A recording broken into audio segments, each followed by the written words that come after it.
As the Ukrainian crisis continues to unfold, the foreign funding and backing for the current destabilization becomes more apparent. Now, geopolitical analysts across the board analyze the roots of the situation and whether this conflict is sowing the seeds of the next major war.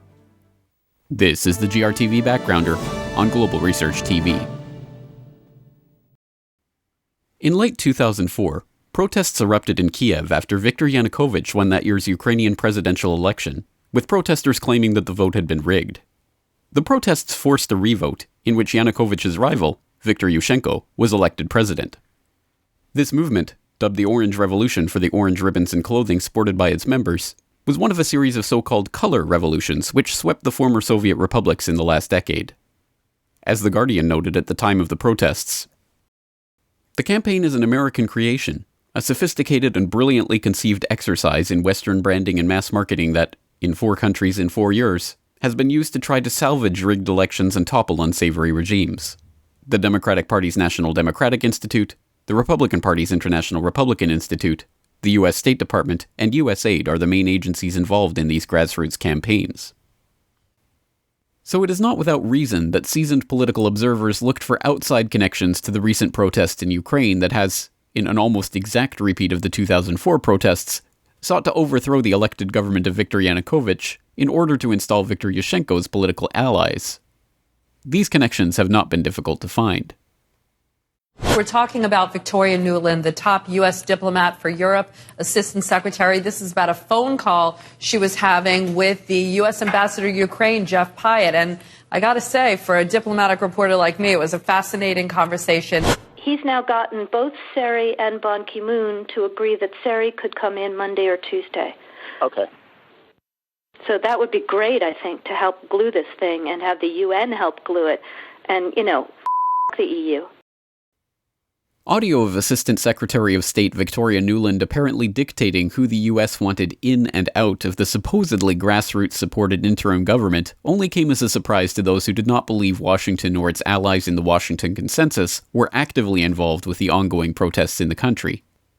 As did the revelation of her admission last December that the U.S. had already pumped $5 billion into the funding of the Ukrainian opposition.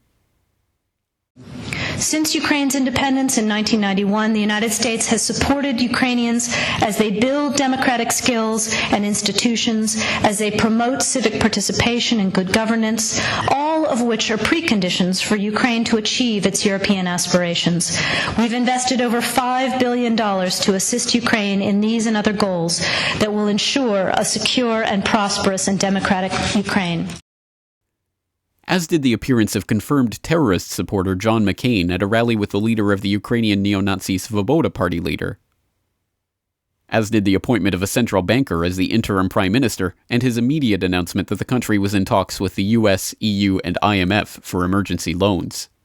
Ukraine's acting Prime Minister Arseniy Yatsenyuk said on Friday he is determined to comply with conditions set by the International Monetary Fund in exchange for loans. An IMF mission is due in Kiev next week for talks with Ukraine's de facto leaders, who have said the heavily indebted country needs at least $35 billion to stave off bankruptcy.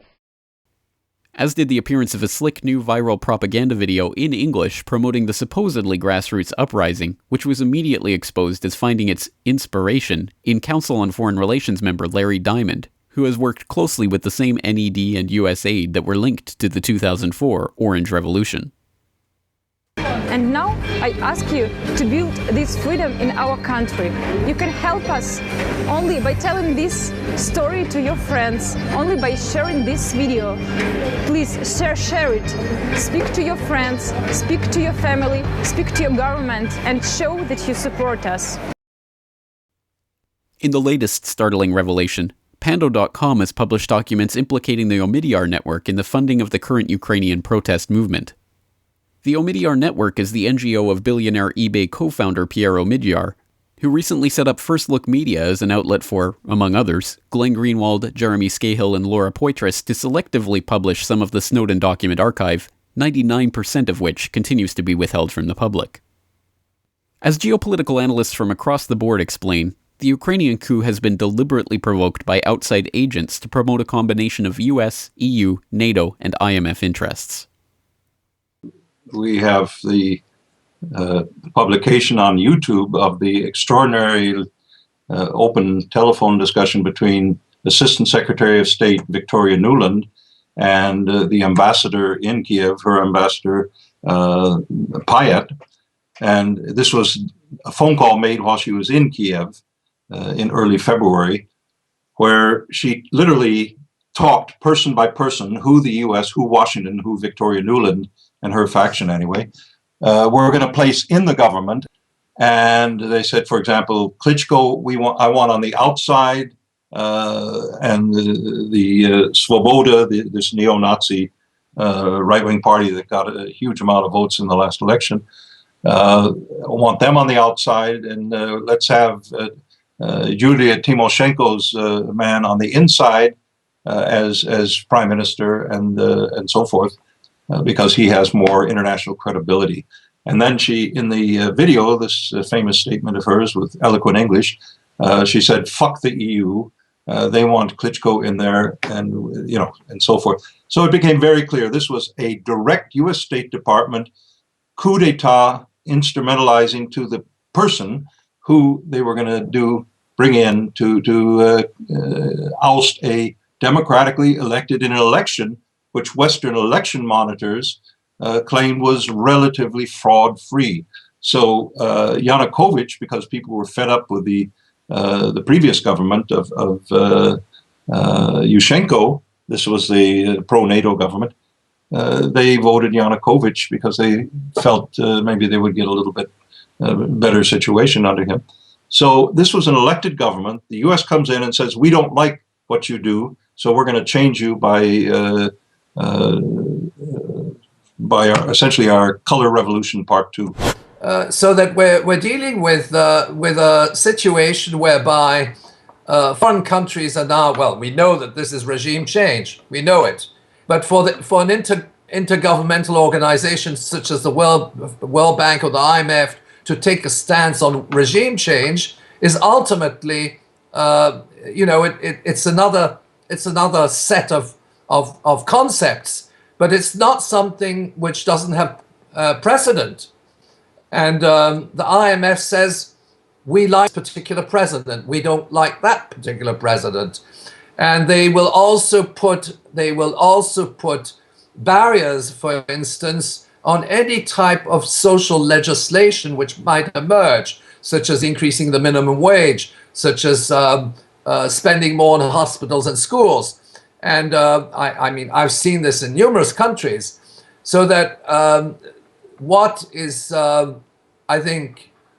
likely to emerge if a neo-Nazi government or a neo-Nazi coalition government is formed is in fact the reinforcement, ironically, of the neoliberal shock treatment agenda for the Ukraine. Perhaps more worrying than the interference itself are its potential implications. As Russia's every move is now being scrutinized for a possible military response to the ongoing crisis, the specter of a larger military operation now hangs over Eastern Europe. Part of the decade-long encirclement of Russia by NATO and deliberate provocations on Russia's doorstep, this process of brinksmanship now threatens to plunge the region into a war the consequences of which cannot be foreseen, let alone contained. We are talking about, as you said, an unfolding situation, and what I'm discussing is the risk. And what we see is the carelessness and recklessness of Washington in pushing these risks. There's no reason for this. What does it matter if Ukraine is in the EU or not? I mean, how insane is it to expect to have American missile bases in Ukraine? So this is what we, regardless of the outcome, even if we get the best possible outcome, we still have the situation where Washington has created extremely reckless events that are full of risk for the entire world. The entire world. So how can you have such a dangerous, reckless, careless government running around as a superpower? I mean, the United States is a threat to life on Earth. That's what we are facing here. Now, these risks may never develop. Putin may calm them down, keep everything on a diplomatic level. That's entirely possible. He's inclined that way. He has these skills. They will resort to force only as a last resort, when they are strategically threatened.